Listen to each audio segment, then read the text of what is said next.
Bienvenue sur Vivre Aligné by Stéphanie. Je suis Stéphanie Morgan, coach de vie et en gestion de carrière, entrepreneur et créatrice de contenu passionnée par le bien-être et le développement personnel.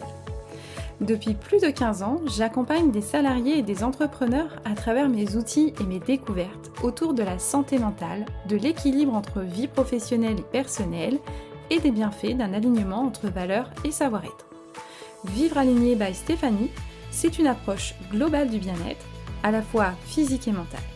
Dans ce podcast, je vous propose une bonne dose d'inspiration, des astuces pratiques et des stratégies simples et concrètes que j'utilise moi-même au quotidien pour construire une vie intentionnelle, riche et épanouissante, mais aussi productive et créative. Alors, si vous cherchez un espace pour grandir, avancer avec plus de clarté et retrouver votre alignement, vous êtes au bon endroit. Bienvenue et c'est parti pour l'épisode du jour. Bonjour à tous et à toutes, je suis ravie de vous retrouver pour un nouvel épisode de Vivre Aligné. Aujourd'hui, on aborde un sujet encore trop souvent tabou, le burn-out, la perte de sens au travail, ce moment où tout semble s'écrouler, aussi bien dans notre vie professionnelle que personnelle. Pour en parler, j'ai avec moi Quentin. Quentin, il y a 5 ans, tu as vécu un véritable chamboulement dans ta vie, à la fois pro et perso, et tu as accepté de partager ton parcours avec nous, tes moments difficiles, mais aussi la façon dont tu as réussi à te relever. Donc, Quentin, merci d'être là et je te laisse la parole. Bonjour, merci à toi de m'inviter. Quand tu m'as proposé de discuter de ce sujet, je me suis dit que c'était une super occasion. Et en y repensant, je me rends compte à quel point c'est précieux de pouvoir en parler aujourd'hui. D'abord, parce qu'à l'époque, j'aurais vraiment donné n'importe quoi pour pouvoir échanger avec quelqu'un qui aurait pu comprendre réellement ce que j'étais en train de traverser. Et ensuite, parce que si mon expérience peut aider aujourd'hui des personnes qui peuvent vivre la même chose que j'ai pu vivre et que ça puisse les aider, alors ça a du sens de partager et de passer du temps à en discuter ensemble. D'accord. Merci. On va commencer par le début. Peux-tu nous raconter ce qui s'est passé il y a 5 ans et qu'est-ce qui a déclenché ce chamboulement ? Oui, alors évidemment, je suis là pour en parler. Donc je vais resituer dans le contexte et ensuite on pourra discuter justement de toute cette petite partie burn-out Ouais, et réalignement. ok.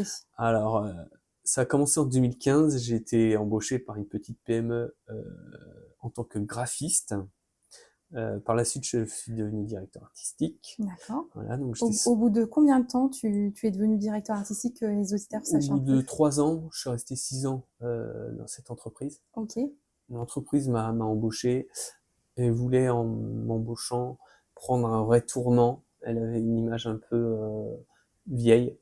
Et donc, le but premier était de tout reconstruire, de redonner un élan, un nouveau souffle à cette entreprise. Donc, on m'a laissé, après avoir fait des preuves et voilà, montrer de quoi j'étais capable, mais même assez rapidement, on m'a donné les clés de l'entreprise au niveau de la communication et de l'image d'accord. pour pouvoir, voilà, vraiment développer tout ça. Mhm, Donc, j'ai commencé seul au poste de graphiste. mhm. Et puis au bout de 2 ans, il y a eu des premiers prémices de burn-out. J'étais en très bon terme avec mon responsable, qui était aussi le directeur de l'entreprise. Il s'est rendu compte que j'étais pas bien. Donc il s'était engagé, il a tenu sa promesse, d'embaucher 2 personnes en soutien pour pallier justement, parce qu'à ce moment-là, il y a eu une vraie augmentation de la charge travail.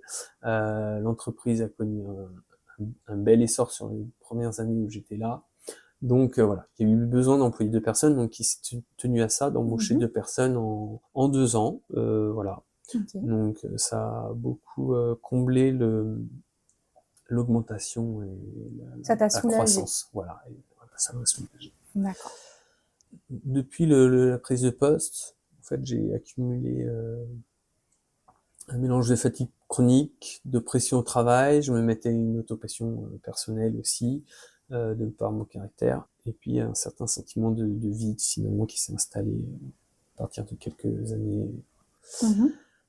Et cela malgré le fait qu'on ait embauché 2 personnes, D'accord. parce qu'en fait, j'arrivais pas à déléguer et à me décharger de certaines tâches. Je voulais en quelque sorte garder le contrôle. Voilà. Mhm. D'accord. Au bout de 5 ans, j'ai vraiment eu l'impression d'avoir fait le tour de mon poste. En fait, j'étais sur une boucle de travail annuel qui se répétait en termes d'objectifs et de créativité. Dans mon travail, en fait, comme on était sur des collections, un peu comme dans la mode, on travaillait de manière cyclique, voilà, avec des deadlines très très définies qu'on pouvait très peu dépasser. Ça a vraiment déclenché. Donc oui, il y avait un stress qui était constant quand même. Voilà, Le fait d'être très timé par c'est ça. Ça amène énormément de stress en fait. Une date butoir, c'est même en étant organisé, Ouais, tout à et fait. il y a un stress qui s'installe. Et puis au fur et à mesure des années, voilà, même si c'était sur un cycle d'1 an, dans ce cycle-là, il y avait des deadlines, voilà, des dates butoirs qui permettaient de tenir la grande deadline du 1er janvier. Et donc voilà, ça a fini par peser vraiment sur ma santé mentale et mes relations au travail et personnellement. Mais paradoxalement, de tout ça, j'aimais énormément, et j'aime toujours énormément mon travail. C'est vraiment une petite passion. Et c'était encore plus frustrant de savoir que voilà, j'aimais mon travail. Mais Ouais, t'avais ce mal-être qui grandissait petit à petit. Ok. c'est ça. Ok. Du coup, là, on arrive pendant la Covid. Voilà. Donc pendant la Covid, c'est une période qui a été spéciale pour tout le monde. Moi, je sais que les premiers jours, voilà, comme j'avais un peu de liberté dans l'entreprise, à mon poste, j'ai dit à mon patron, j'ai dit, écoute, moi, je prends mon ordi, et puis je bossais chez moi. Ok. Et donc, qui dit bosser chez soi, parce que le télétravail n'existait pas chez nous, en tout cas, voilà, à cette époque-là, il a fallu s'organiser. Voilà.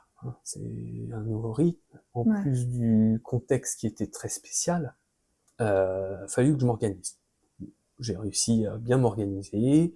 J'ai pris mes marques assez rapidement. J'étais très heureux parce que j'étais chez moi. Voilà, il faisait, comme on s'en souvient, il faisait beau. Donc, voilà. Donc j'étais chez moi, autonome. Et quelque chose qui était vraiment très très finalement agréable pour moi, c'est de pas être dérangé, pas être sollicité par des collègues, par des appels, par l'extérieur. Et j'ai réussi à rattraper plusieurs mois de retard. D'accord. Quand je dis plusieurs mois de retard, c'est vraiment... Ouais, c'est conséquent. Ouais, c'était vraiment très conséquent. Et c'est ce qui amenait aussi du stress, c'était du retard qui pouvait être pris, toujours en rapport à ces fameuses deadlines. Et à partir de là, j'ai pris conscience en fait que je pouvais tenir mes délais dans mes timings hyper réalistes, et même de pouvoir, alors c'est dans mon caractère de toujours rajouter, mais de rajouter de la nouveauté qui pouvait nous donner justement des petits coups de boost. Cette bouffée d'oxygène un peu qu'on aime bien quand on travaille, quoi. Voilà, tout à fait, c'est ça. De pouvoir se dire le matin, ah mais là j'ai ça, c'est quelque chose, enfin c'est voilà, ça donne envie parce que la nouveauté, de toute c'est un façon, regain, quoi. ça te donne toujours un boost. Et donc voilà. Okay. Donc au retour Covid, du coup, qu'est-ce qui s'est passé? Et retour Covid, moi je m'étais mis en tête que j'allais pouvoir me réorganiser, j'allais pouvoir baisser mon taux de stress, que je pouvais revenir à un rythme finalement normal, sans prendre de retard comme avant, et me sentir mieux. Et en fait, on m'a demandé toujours plus, quoi. On m'a pas... Ouais, en fait, après Covid, tout le monde est revenu branle-bas combat, et puis du coup, fallait reprendre le même rythme qu'avant. Ouais, voire même plus, parce que les dirigeants d'entreprise avaient une peur de l'après-Covid. Il y a eu quand même un arrêt de plusieurs mois. C'est vrai que le stress était présent partout, chez tout le monde. Il y avait de la peur. Donc, au contraire, on demandait encore plus pour de peur de pas donner assez pour parce que les entreprises, l'économie française était en danger. Elles avançaient du coup à l'aveugle, quoi. C'est vrai, hein. À ce moment-là, ça avançait vraiment à l'aveugle. Ok. Donc moi j'étais employé depuis le début aux 35 heures. J'étais un simple employé. C'est ça que j'ai demandé justement par rapport au nombre d'heures que je faisais. Donc je voulais l'évoquer aussi. Je faisais 45 heures de moyenne par semaine. J'avais demandé à mon chef de passer cadre au forfait pour justifier ce nombre d'heures. Enfin voilà, moi, à l'époque ça me dérangeait pas. Alors en prenant du recul, je me rends compte que c'est quand même beaucoup. Ça me dérangeait pas parce que j'étais dans un métier passion, j'aimais ce que je faisais, j'étais dans ma bulle, je me rendais pas forcément compte. Et puis là, je me suis quand même dit, Quentin, t'es employé, 35 heures, enfin, t'as pas donné plus, t'as refusé le statut cadre. Euh, En fait, j'avais demandé le statut cadre d'une part pour, par rapport à la quantité de travail fourni, c'était plus en adéquation, Oui.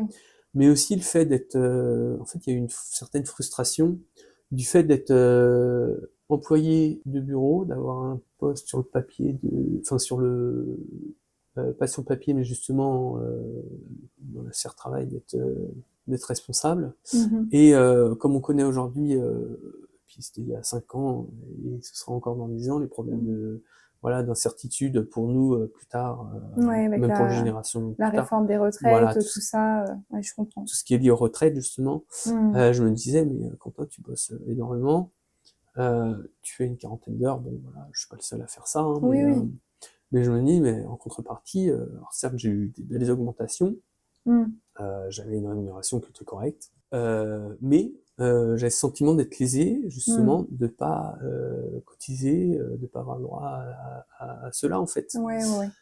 Donc ouais, c'était... Tu voulais que ce soit juste remis, on va dire, à jour par rapport à ce qui était marqué sur le papier et au nombre d'heures que tu faisais auparavant. Si je comprends bien, c'est vraiment le fait d'être arrêté de travailler chez toi qui t'a permis en fait de voir que tout ton travail que tu avais cumulé tous les mois d'avant t'ont permis de t'organiser à ta façon, de mettre ton temps de travail voilà, à ton rythme, en gros, et ça t'a permis de rattraper ton retard et de ne pas avoir cette surcharge mentale que tu pouvais vivre avant Covid, concrètement. C'est ça. Ça m'a fait prendre un certain recul sur la situation, en fait. C'était, entre guillemets, on va dire, une pause, qui n'a Mm. pas été une pause, mais ça a été une pause, De rythme. voilà, Mm. voilà, ça a cassé le Un rythme, nouveau rythme. donc j'ai pu aussi me remettre en question.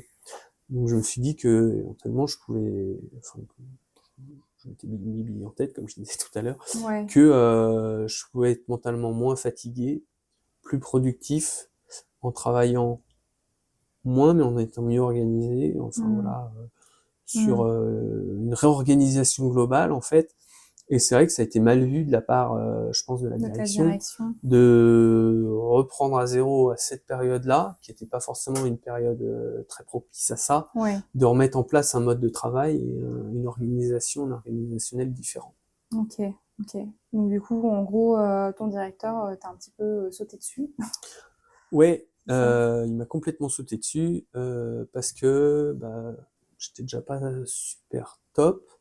C'est vrai que cette prise de conscience, j'ai eu quand même un petit coup au moral, on va Mm. dire, plus voilà, la conjoncture qui était en cours à cette époque-là. Mm. Donc oui, j'étais pas top, j'avais des rendez-vous médicaux, des choses comme ça. Mhm. Mais j'avais pas envie d'en parler au travail. Mhm. Donc ça m'arrivait de partir, voilà, j'avais une certaine liberté en Covid aussi, une certaine liberté sur mon emploi du temps finalement. Mhm. Donc c'est vrai que et puis j'avais envie de réorganiser, donc je me suis dit moi je veux pas pouvoir partir, j'ai le droit, enfin voilà, Oui, de temps en de temps. partir à 17h. Oui, tout à fait, Voilà. ouais. Oui, parce que voilà, les rendez-vous médicaux, Ouais, enfin voilà, t'as ta vie perso en sachant que ton travail était fait, dans tous les cas. c'est ça, C'est ça, ton c'est travail ça. était fait. Ok. Je comprends tout à fait. Et du coup, j'ai une question qui vient, c'est à ce moment-là, comment tu t'es senti du coup? Et en fait, c'est vrai que j'ai été pas mal secoué par mon directeur. Je me souviens d'une situation où il m'a vraiment sauté dessus. En fait, il m'a pris à part, vraiment.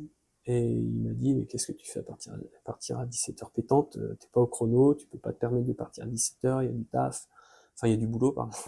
Et moi, ça m'a vraiment déstabilisé, parce que j'étais dans un climat de confiance dans cette entreprise, avec un directeur qui me soutenait, qui était hyper avenant, on pouvait parler de tout, voilà. Et puis je me suis rendu compte en fait que à partir du post-Covid, que il était en stress total. Hmm. Je me suis rendu compte que il avait complètement changé et que et que L'humain, il le mettait de côté et que c'était rendement, quoi. c'est ça, il avait peur que sa boîte coule en fait, parce qu'il était actionnaire de l'entreprise. Ouais. Donc forcément, c'était son entreprise. Et chose que je comprends, hein, Bien sûr, ouais. mais moi j'étais vraiment secoué en fait. Mm. Donc pour répondre à ta question de comment je me sentais à ce moment-là, ben en fait j'étais complètement perdu. Il m'a fait perdre complètement mes repères finalement qu'on avait mis en place. Puis un Voilà. peu confiance en toi aussi, je pense. Ouais, je me sentais faible, j'avais honte, enfin voilà, un mélange de négativité en De fait. culpabilité, Ouais, de fait de partir à 17h, de te mettre ça dans la tête en te disant tu fais pas ton travail alors que c'était fait. c'est ça. Ok. En fait, j'avais l'impression que d'être seul à ce moment-là, que personne comprenait finalement ce que tu ressentais. ouais, ce que je vivais. J'avais des amis, j'étais entouré, mais je me sentais vraiment seul en fait. Ouais. Oui, parce que concrètement, en fait, t'en parlais pas de ce mal-être-là. Tu faisais un peu volte-face devant ta famille et tes amis, en fait, en gros. Ouais, c'est ça, parce que pendant des années, t'es mis sur un piédestal, quoi. Enfin, je réussissais dans ce que je faisais, et c'est vrai que la société nous conditionne aussi comme ça. Ouais. Le but, c'est d'avoir un équilibre familial, et puis Une surtout, réussite professionnelle. voilà, Voilà. c'est ça. Tu fais un master, faut que tu montres que tu vaux quelque chose. Alors voilà, c'est quelque chose que moi je me suis imposé aussi, hein, parce que c'est dans mon caractère, c'est de réussir professionnellement en fait. Et donc j'avais cette impression en fait, c'était Quentin le gars qui est vraiment au top, qui est sûr de lui, qui assure au travail, voilà. C'est vrai que ce travail m'a apporté énormément par rapport À ta personne, il t'a voilà. grandi aussi, il t'a apporté du positif. Ouais, c'est ça, Malgré tout. Oui, ouais. bien J'étais sûr. timide avant de prendre ce poste. Ça t'a permis de l'affirmation, quoi. Voilà. J'ai gagné en confiance en moi, par rapport à mes qualités. Voilà, j'avais peut-être tendance avant à me dénigrer un peu, à pas me mettre assez en valeur. Bon, voilà. Là, ça Et t'a permis de prendre confiance en toi. voilà. Et Ok. je suis passé de ça à, en boucle dans ma tête, je suis nul, je suis pas capable, voilà. Et c'était hyper négatif, quoi. Voilà, donc je me sentais vraiment, vraiment mal, en fait. Ouais, voilà, j'étais pas bien. Une boucle infernale de négativité et de pensées voilà, qui sont négatives, tout simplement. Je pense que c'est exactement ce que beaucoup de personnes ressentent et c'est pour ça que je veux aborder ce sujet dans un espace sûr, que les auditeurs nous écoutent et peuvent se reconnaître dans ce que tu dis. Il n'y a aucune honte à admettre qu'on a besoin d'aide, bien au contraire. Donc j'aimerais que tu nous expliques comment tu as commencé à te relever et quelle était la première étape du coup de ce renouveau, on va dire. Alors, la première étape, c'était d'accepter et de se dire que j'avais besoin d'aide. Enfin, je le savais, je pouvais pas faire ça seul, mais j'avais pas envie d'aller voir un spécialiste, un psychologue ou voilà, quelqu'un qui puisse, qui je puisse parler, m'ouvrir. J'avais peur du regard, d'être jugé justement par rapport au fait que je suis en réussite. Voilà, j'avais pas envie de partir Sur vers cette des voie-là. explications, voilà. Et puis encore moins auprès de famille ou d'amis, quoi. Ouais. J'avais pas envie de perdre la face, quoi, on va dire, en Ouais. quelque sorte. Et puis bon bah voilà, de toute façon ça c'était, je savais que j'en avais besoin déjà au travail. Bon bah forcément, il y a eu la rupture avec mon entreprise, je me suis mis en arrêt maladie. Et puis je me suis dit bon bah voilà, faut que j'en parle vraiment à quelqu'un parce que je suis pas dans un bon mood, je suis pas dans un bon cycle. Et puis finalement, comme j'étais en arrêt maladie, et ben je voyais mon médecin traitant, qui est du secret médical, qui me mettait un traitement pour l'anxiété, pour le stress, pour voilà. Et puis finalement, naturellement, la confiance est rentrée, voilà, une relation de confiance. Voilà, le médecin traitant, de toute façon, c'est quelqu'un qu'on connaît, qu'on va voir quand ça va bien aussi. Oui, bien sûr, ouais. Et puis c'est quelqu'un qui était jeune, enfin c'était jeune médecin, on va dire, avec qui on partageait, enfin, qui avait les mêmes passions. On ne Ouais. partageait pas ensemble, mais Oui. on en parlait. D'accord. Et du coup, il s'est instauré un climat de confiance Mhm. et on a pu discuter, mais même discuter d'un centième de ce qui va pas. Mm. En fait, le cerveau, il se dit, ça y est, j'en ai Mm. parlé, j'ai ouvert Une petite ça, porte. voilà, j'ai ouvert une Ouais. petite porte, et ça fait énormément de bien, quoi. Donc, la vraie première étape, c'est de pouvoir, même un tout petit peu, d'en parler à quelqu'un. D'accord, ok. Concrètement, après, du coup, voilà, ce traitement qui t'a permis aussi de te déstresser, de souffler, qu'est-ce que concrètement tu as mis comme action ou routine qui t'ont aidé à retrouver du coup ton équilibre? Alors, j'ai mis quelques petites choses simples, mais plutôt efficaces. Après, ça dépend de chaque personne, mais moi, je vais te dire ce qui me faisait du bien.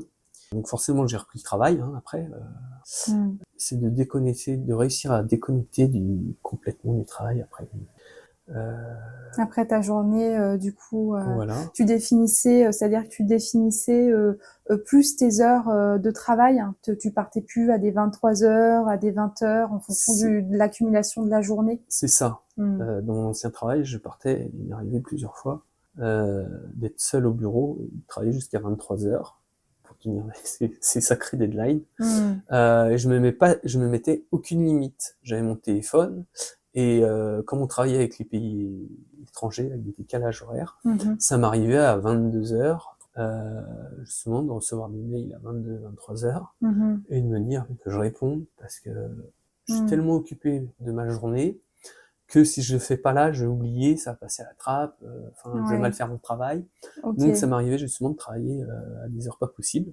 Ok. Et je suis pas le seul, mais voilà. Donc du coup, si on revient un petit peu à cette déconnexion, excuse-moi, c'est vraiment de s'instaurer et de se définir des heures de travail qui sont raisonnables. Donc, quand on appelle raisonnable, c'est pas partir à 16 heures, mais à 18 heures, se dire, bon bah voilà, si je suis arrivée sous les coups de 7h30, 8h du matin, ou même 9 heures, bah voilà, mon travail est fait, quoi. Mon travail est fait, et puis peut être mis par la suite le lendemain. C'est ça. Alors, moi, je sais que mon fonctionnement, c'est, bon, j'arrive à 9 heures, parce que, enfin, entre 8h30, 9 heures, ça dépend. Si j'ai du mal à me lever, si j'ai voulu prendre plus de temps à un petit déjeuner, bref. Mais au niveau des heures de travail, ouais, de clore la journée de travail, une heure bien définie. Et ça, je me le mettais en début de journée. Parce que je savais la quantité de travail que j'avais, sur la journée, sur la semaine. Et j'arrive à doser. Et je me disais, aujourd'hui, je finis à 17h30. Et à 17h30, plus ou moins 5 minutes, voilà, ou 10 minutes, je ferme l'ordi et je pars. Ce qui n'est pas fait aujourd'hui sera fait demain. Et je déconnecte complètement. Ensuite, donc d'autres choses que je m'impose et qui sont naturellement, c'est de chanter. Je chante dans ma tête. Alors, je chante dans ma tête parce que en vrai, je chante très mal. Ou je chante très fort dans ma voiture tout seul. Voilà. Ça permet d'extérioriser. Ça extériorise et ça met du positif. Voilà. De rester positif. En plus de se dire, ça va bien, là je suis en train de faire un truc qui me plaît. Oui, enfin, voilà, c'est un défouloir comme un autre, pourrait, je sais pas, faire des séances de respiration, aller marcher 15 minutes, toi c'est chanter dans ta voiture. Du positif. Je me force à ne pas me déconnecter de mes passions, de prendre du temps pour ça. Et quand je dis je me force, parce que je cours, je fais beaucoup de courses à pied, et il fait pas beau, c'est une excuse, on n'y va pas. Oui, ou on est trop fatigué quand on rentre le soir, on se trouve toujours des excuses. C'est ça. Donc je me force à courir. Et puis une dernière chose, c'est prendre plus de nouvelles de mes proches, plus souvent. C'est-à-dire qu'avant, j'étais tellement enfermé dans ma sphère de travail, j'avais le travail, le sport, les amis. Et puis j'avais oublié ma famille, en fait. D'accord. Et donc ça, c'est un truc que je m'impose, c'est de prendre des nouvelles de mes proches, donc de ma maman, de mon papa, toutes les semaines, ou on essaye, voilà. De s'appeler au maximum, voilà. Et de se voir un peu plus souvent, une fois par an. Voilà. Parce qu'on se voyait justement par réflexe, c'est Noël, c'est l'anniversaire, c'est machin. Mais je me disais pas, tiens, je vais prendre ma voiture. Et puis, je vais aller les voir. Ouais. Voilà. Ouais. Alors, certes, je me suis éloigné en distance par le travail, Mmh. et c'est vrai que c'est quelque chose, évidemment, qui s'est perdu de les voir. Voilà, OK. tout Donc, simplement. du coup, prendre plus de nouvelles de ses proches et se rapprocher de sa famille. Ouais. OK. Bah, écoute, c'est très intéressant parce que, souvent on croit que pour se relever, il faut des solutions, radicales, alors que, ce sont plein de petits gestes au quotidien qui font la différence, plein de petites, routines qu'on peut mettre au quotidien. Toi, pour expliquer, par rapport, aux auditeurs, qui nous écoutent et qui, du coup, peuvent se reconnaître dans cette situation. Et d'ailleurs, si vous ressentez ce vide et cette fatigue, et que vous avez peur de parler, de votre mal-être, du coup, c'est intéressant, de savoir, ce que Quentin, toi, tu as pu donner, en tout cas en termes de conseils, juste avant, sur tes petites routines. Qu'est-ce que tu pourrais donner comme autre conseil personnel, à nos auditeurs aujourd'hui? Parler à quelqu'un de confiance, même, j'en reviens à ce que je disais tout à l'heure, hein, même juste dire, «Je vais pas très bien en ce moment, j'ai un peu besoin d'en parler». Ouais. Juste cette phrase simple. Alors c'est D'amorcer, le pas en voilà, fait, ça d'une paraît écoute hyper bienveillante, on va c'est dire. ça, ça paraît simple comme ça, c'est peut-être dur à faire. C'est pas évident de dire à quelqu'un: «Je vais pas très bien en ce moment». Ouais. Mais c'est un premier pas qui est énorme parce qu'on enclenche quelque chose, et si on est vraiment, en face de la bonne personne, et ben, on va voir son retour, Mmh. et puis effet boule de neige, on va pouvoir s'ouvrir et en parler, enclencher le dialogue, et Mmh. ça se mettra en place tout seul, Mmh. et puis ça fait un bien fou, en fait. Ça permet de relâcher tout ce qui est enfoui, Et le et mental, voilà. il rumine pas, toujours dans ses pensées, et ça permet, d'ouvrir cette porte, et de se sentir, comment dire? Alors c'est une vraie écoute, hein, quand je dis se sentir écouté, c'est pas ça, mais c'est vraiment, d'avoir cette personne, en face de soi qui peut comprendre, Mmh. le ressenti, le mal-être qu'on a en termes de ressenti, et pouvoir aussi, nous apporter une prise de recul et de nous donner, peut-être des conseils également, qu'on on se voile un peu la face comme tu disais tout à l'heure, aller consulter un médecin. Parfois on n'a pas la force tout seul, le fait d'en parler, à un proche, à un ami, à une fratrie, enfin à quelqu'un à qui on a vraiment Mmh. confiance, peut nous aider à enclencher, on va dire, des solutions. Oui, puis ça permet de rompre une spirale, qui emmène vers, enfin, une spirale négative qui emmène justement vers, potentiellement des burn-out, des choses qui sont vraiment négatives. Faut réussir à rompre cela, comme je le disais tout à l'heure, vers un professionnel de santé, ou des personnes comme toi, Stéphanie, enfin voilà, ou la famille, des Mmh. amis. Enfin, faut juste OK. choisir une personne, voilà, Mmh. avec qui on se sent bien, on Mmh peut mh. se sentir bien. Mmh. Et puis après, voilà, ça désenclenche ça. On peut repartir sur de nouvelles bases, plus sereines, et ça permet de se réaligner et Ouais, d'être mieux, quoi. Mmh. ouais. Donc si on veut aller plus loin, du coup, c'est, créer un espace sécurisé, pour échanger et avancer ensemble.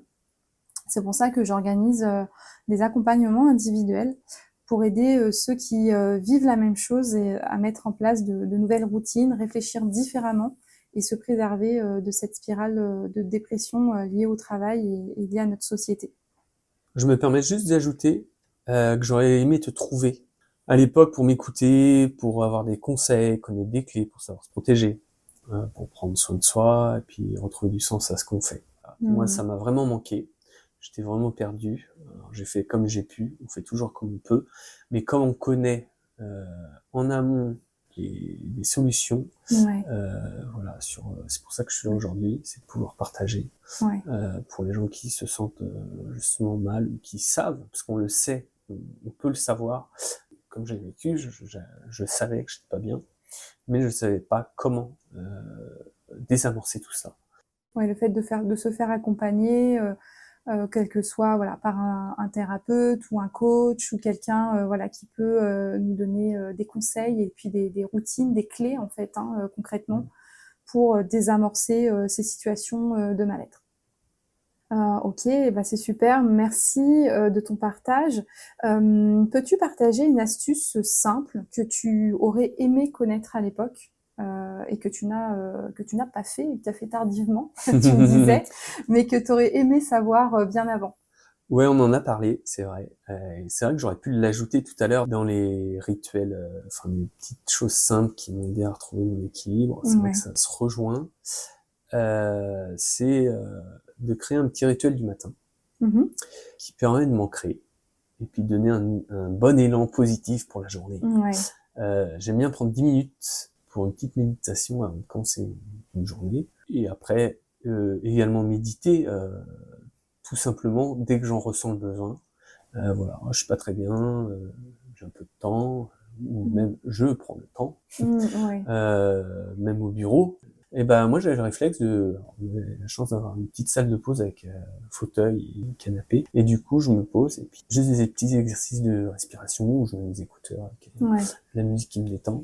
Alors il n'y a pas besoin de 10 minutes, un quart d'heure, même 5 minutes de Oui, respiration, ça fait de du te bien. retrouver et de te calmer Et intérieurement, voilà. du coup. Et ça, c'est quelque chose qu'effectivement, à l'époque, j'aurais aimé connaître. Super important de quand on se sent pas bien, voilà, d'avoir un petit échappatoire, et ça prend pas beaucoup de temps, mais ça a un énorme impact. Dans ta journée, OK. Bah, écoute, moi, j'ajouterais que, se donner le droit de ne pas être, productif, tout le temps, c'est hyper important. Comme tu viens de le dire, même 5 minutes, dans sa journée et de se retrouver, de se recentrer, ça fait, beaucoup de bien. On vit dans une société où, on valorise énormément la performance, mais respecter son rythme et ses limites, c'est essentiel pour ne pas s'épuiser. Et aujourd'hui, bah, heureusement, c'est plus écouté, c'est plus, beaucoup moins tabou et on arrive, du coup, à trouver des solutions, alternatives. Donc Quentin, merci pour, ton authenticité et ton partage. J'espère que cet, épisode, pourra aider d'autres auditeurs à se sentir moins seuls et à oser, prendre, soin d'eux. Oui, mais j'espère vraiment de tout cœur que mon expérience pourra aider et rassurer les personnes qui peuvent se sentir dans une situation difficile comme celle que j'ai pu vivre. J'ai vraiment aimé raconter comme j'ai pu Mmh. mon expérience. Voilà, avec le temps, j'arrive à en parler beaucoup plus facilement. Et comme je le disais au tout début, quand tu m'as proposé d'échanger sur ce sujet, je me suis vraiment dit que c'était une belle occasion d'en parler ouvertement, parce que c'est vrai que c'est un sujet, comme tu le disais, qui est tabou, d'avoir la force d'en discuter, voilà. Moi, avec le recul, maintenant, j'arrive à en parler très facilement, mais c'est vrai quand on a la tête sous l'eau et qu'on n'est pas bien, c'est vraiment des sujets qui sont très durs À aborder. à aborder. Et j'espère que ça permettra à pas mal de gens, parce qu'il y en a plus qu'on pense, de pouvoir se recentrer, de pouvoir se sentir mieux, de pouvoir Mmh. échapper à ce burn-out, comme on dit, Ouais. qui détruit mentalement. Et pour finir, dans le travail aujourd'hui, je pense souvent à ça. Ça m'affecte encore un petit peu aujourd'hui. C'est pour ça que je continue à avoir un psychologue également. Faut pas avoir honte de Mmh. ça. Mmh. Et si on peut éviter voilà, de partir en burn-out, si même ce partage permettra à une seule personne de partir en burn-out, et ben, j'en serais vraiment ravi. Mmh.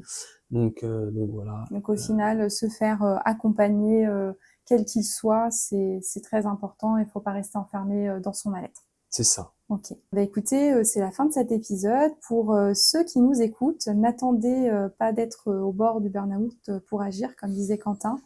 Même, un petit pas peut tout changer. Si vous souhaitez avancer avec un accompagnement individuel, je le propose également. Donc je suis là pour, vous aider à retrouver votre équilibre, à créer de nouvelles routines et à redonner du sens à votre quotidien. Je vous dis à bientôt pour un nouvel épisode. Belle journée à tous. Merci d'avoir été à l'écoute de cet épisode.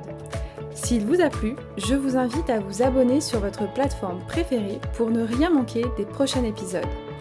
Pour soutenir le podcast, vous pouvez le partager sur vos réseaux sociaux en taguant mon compte Instagram vivrealigné_by_Stéphanie, le faire découvrir à vos proches qui pourraient l'apprécier, mais aussi laisser un avis et quelques étoiles sur votre plateforme d'écoute. Et surtout, n'hésitez pas à m'envoyer vos retours ou suggestions en message privé sur Instagram. Vos idées nourrissent les prochains épisodes. Je vous souhaite une très belle semaine, prenez soin de vous et à très vite dans Vivre Aligné by Stéphanie.